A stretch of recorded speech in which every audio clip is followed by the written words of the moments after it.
Hi, binabati po kayo mga hacker. Ka-hacker. It cuts the oiliness. Wow. You, hacker. Nina Lapa, welcome to Rangoon Ruby!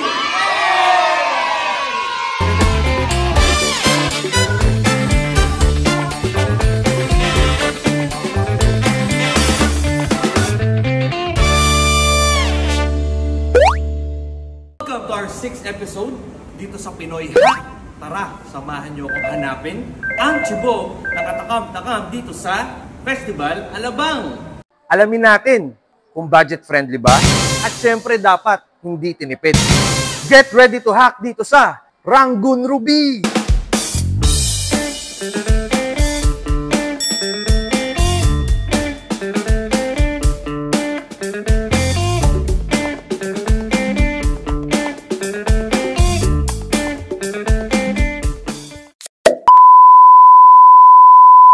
Okay, syempre hindi natin papalagpasin yung pagkakataon na to na makilala natin ang Operations Manager ng Rangoon Ruby. And of course, para mabigyan kayo ng onting kaalaman kung ano bang meron dito. So let's all welcome mga ka-hacker, si Miss Candy Manalo. So okay lang ba, Miss Candy? Pakibati naman ang ating mga hacker.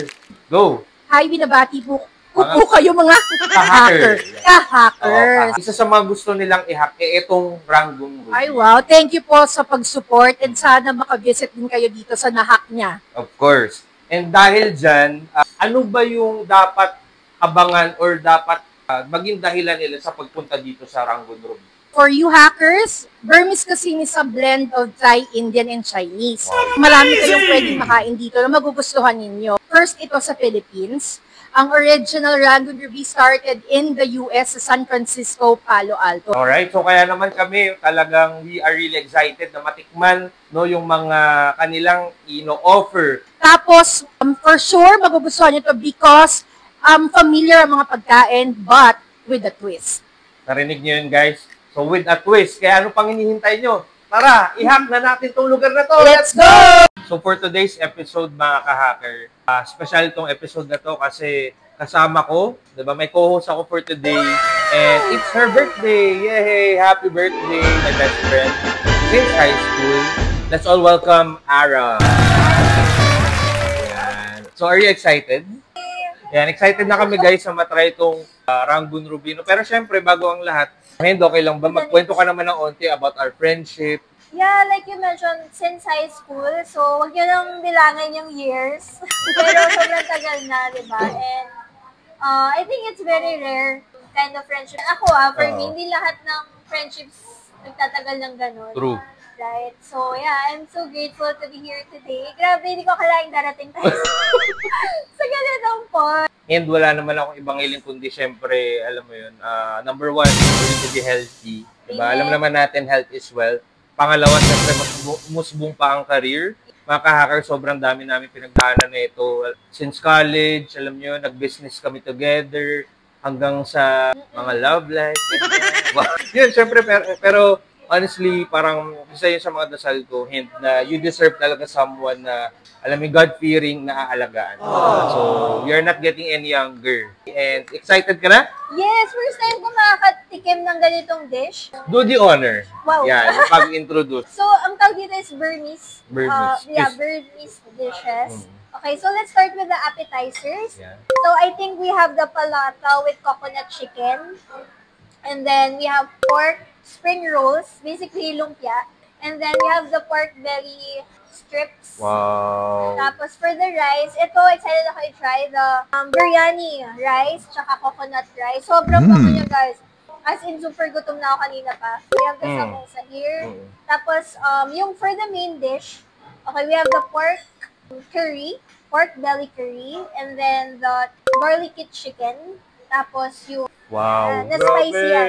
Nakaka-excite. Okay. Ito guys, sa tingnan nyo. So cute. Ito yung Cute Burmese iced tea. Iced tea, and then this one. I think surfer punch. Wow, at saka punch. ito be limey. Yan. Grabe, no? So cute. Excited na kami. Malaki. Yeah, malaki. Perfect. And then, ang maganda dito, mga ka-hacker, meron silang weekday menu set. So, alam niyo, start with 368, tapos ikaw mamimili kung ano yung mga gusto mo combination. So, like kami, talagang sinubukan namin lahat. Yeah. Kaya tara na. kumain na tayo. Let's pray muna, syempre. Lord, may this food nourish our body. In Jesus' name we pray. Amen. Siyempre, start tayo sa appetizer. Alright. Unahin natin yung spring roll. Ano kaya yung difference ito sa lumpia natin? Pinasosyal na version. Wow. Nalalasahan ko yung curry. Tsaka, malaman siya. I think it's pure pork. Diba? Hindi katulad ng iba, more on an extender. Tama. Diba? So, bukod dun sa sinabi ni Hen, ako nung unang kagat ko, para akong dinala sa Singapore. Wow. Hindi, totoo. May point ko. Diba? Sarap, diba? Hindi siya exaggeration, pero yun yung pumasok sa isip ko. Tsaka manipis yung balat. Kaya, lasa mo agad yung laman. Okay, next. Ito Yung ay... pork belly strips. Parang suka ba to? Tsaka, alam mo yun, hindi tinipid sa lasa, hindi tinipid sa laki. So, ano masasabi mo? Sarap. Sobrang tender, tsaka crispy. So, it cuts the oiliness. Wow. Talaga, that's the oiliness. Ang harap. Up, next. Ano I ba? think, dahil malaki to, or happy tayo. So, ganito talaga kami, guys. Wala ka naman siguro sa... Hindi mo masabi. Kakagatin ko na siya. First time kong nakatikim na May samosa. potato. Parang mas potato na binalot sa wrapper. Diba? Sarap. Sarap, diba? Winner. I love it. Love it. Okay, next. May parang chicken curry sa side. Parang siyang pita bread. Pero palata yung tawag sa kanya. Perfect. Perfect. Grabe guys, parang appetizer pa lang yung dish na. Well, sobrang gutom na ako. Hinahayaan ko na lang siya magsalita kasi lalasap ko na lang yung mga hinaing sa amin. Complete meal na siya talaga. Appetizer pa yung busog ka. Actually. Tapos pwede ka naman kung nabitin ka sa rice, di ba? Order ka na lang extra rice. And syempre, ito na yung pinakainantay natin. Okay. Dito na tayo sa main event. Ako yung biryani naman yung try ko. Yan yung rice mo, no? So sa akin, the coconut rice. Sobrang fragrant niya guys. Actually. Oo nga, Saka no? maganda kasi sa rice nila, yung buhag-hag siya. Kumbaga, hindi siya yung sticky na rice. So ikaw, mas gusto mo yung buhagag kaysa sa sticky rice? Depende, kasi for this dish, ito yung bagay. Okay. Pero syempre kung Japanese. Ako ba sa kanin? Alam niyo na guys, pag mahilig kumain, di ba? Kaya nga tayo may Pinoy hack. Grabe rice pa lang, sarap na. Sarap na? Sige nga. Lasa mo agad. Grabe, no choice na nabilihin. Parang yung rice pa lang, Tikman mo to. parang ulam na. Ako rin. Ito, tikman mo. Yan, sige. May topping siya na parang isda ba? May pagka-sweet to, and may pagka-spicy. Unahin mo yung, ano sa'yo? Actually, in-order ko talaga chicken. Okay, unahin natin yung, ano. So guys, warning lang, kung hindi ka mahilig sa manghang. Since ikaw mahilig ka sa maanghang. Ako mahilig ako sa mga, ayun o, with the chili and everything. Tikman natin. Okay, hindi mo naman nasa agad yung super anghang. Parang kaya naman. Anong tawag dito? Chicken basil. Smoky flavor. Tsaka totoo, hindi siya ganun kaanghang. Parang kaya hindi ka mahilig sa super anghang. Pero super tender ng chicken. Harap. Sarap. I love it. Next one is, ito. Pork belly curry. Yan, yung mga mahilig sa pork na naman. Mahilig ka ba sa curry? Hindi masyado, pero mahilig ako sa pork. Okay. Grabe, super lambot. Oo nga. Super lambot ng pork. Cheers, hand. Cheers! It melts in your tongue. Tama ba? It melts in your tongue. Actually, parang medyo mas may spice pa siya na konti kasi. Pero hindi siya like super anghang. Medyo mas spicy lang siya. Sakto yung lasa ng curry niya. Hindi siya overpowering. Hindi siya overpowering. Maganda dito kasi, kung gusto mag-travel, di ba kanina binanggit ng ating operations manager, no, na si Miss Candy, na yung, guys, imagine mo, para ka na nakapunta ng India, nakapunta ng China, at saka ng Myanmar. Thailand. So, diba, parang nakalibreng trip ka na, kasi kadalasan naman ang pagpunta natin sa ibang bansa, mag-food trip, di ba? Yeah, I think if you're someone na mahilig ka sa curry, different type. So, dun mo masasabi na hindi talaga tinipid yung mga ingredients. According to bumubulong dun sa gilid. No? Yung curry pala, for the hack guys, curry is best paired with coconut rice. Tama, kasi malasa na siya. Ayun, savory, sweet, diba? Oo nga, kasi Okay. sweet nga yung coconut rice. So, next is garlicky pork. Agam ako. Agam ako. Ay, Good man. sorry na. For this one word. It's garlicky. Malamang. May Sa pagkamatamis na kung mahilig ka sa garlic, guys, definitely you will enjoy this. I think it's time to choose our favorite. What's your favorite? Best pick. Actually, lahat masarap ah. Yeah, lahat masarap. Just to be honest. Bago kami magbigay ng aming verdict, siyempre inumin muna namin yung mga in-order namin. Cheers! So ito yung Surfer Punch with Burmese ice cream. kailangan hahaluin muna natin. Wag! Guys, ano talaga, alam nyo to, basher ko talaga yan eh. Nagpapanggap lang na kaibigan ko. Ay, parang siyang tea. Ah, okay. Parang siyang Thai milk tea. Tama ba? May punch. Napaka-OA ko, pero may talaga sa Thai milk tea. Knowing yung hint, parang... Hindi. Wow, Sarap. ako daw yung basher. Ruby lime. Huwag mo na ito tikman, akin lang to. Okay, go. Sa'yo na yan. Ang sarap. Lychee ba to? Ewan ko kung familiar kayo diba nung bata tayo, mga ice candy pop na gano'n. Parang gano'n yung lasa. Nostalgic. So for our final verdict, what's your favorite? Ako appetizer. Parang na-enjoy ko yung samosa. Samosa. Crispy on the outside, tapos mushy sa loob.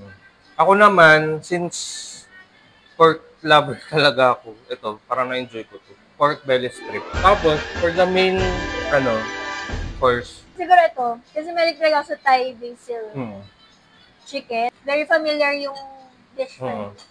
So for me naman, kahit di ako ganun talaga mahilig sa curry, but this one, for the win. And again, combination nito, perfect siya with coconut rice. Overall rating mo naman sa... For me, siguro 9 out of 10. No? Siyempre, kailangan pa rin ng improvement. But pero yung sa lasa, yung presentation set na to, it's really perfect, no? Budget friendly. At ang pinaka-importante doon, kahit budget friendly siya, hindi siya tinipid. Which is, yun yung hinahanap natin sa Pinoy Hack, diba? Kaya naman, ano masasabi mo, Fred? Pasok ba sa Pinoy Hack? Yes. If you want to taste yung authentic international na dish, na parang akala mo talagang dun ka kumain sa country na yun. Kung i-rate ko, siguro same tayo, like 9 to 9.5. For someone na first time ko itong itry, pasok.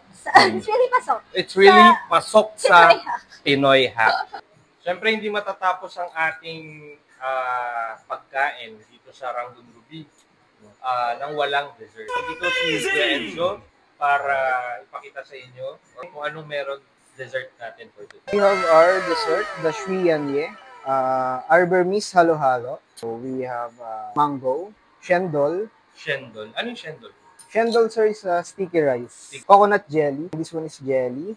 Then the bread, the mini tapiocas, and also the sticky rice, sir, but wow. Then big tapiocas. Then this one is bilo-bilo. Coconut ice cream. We have palm syrup. Perfect. Ang paghalo. Coconut milk. Then we mix all together.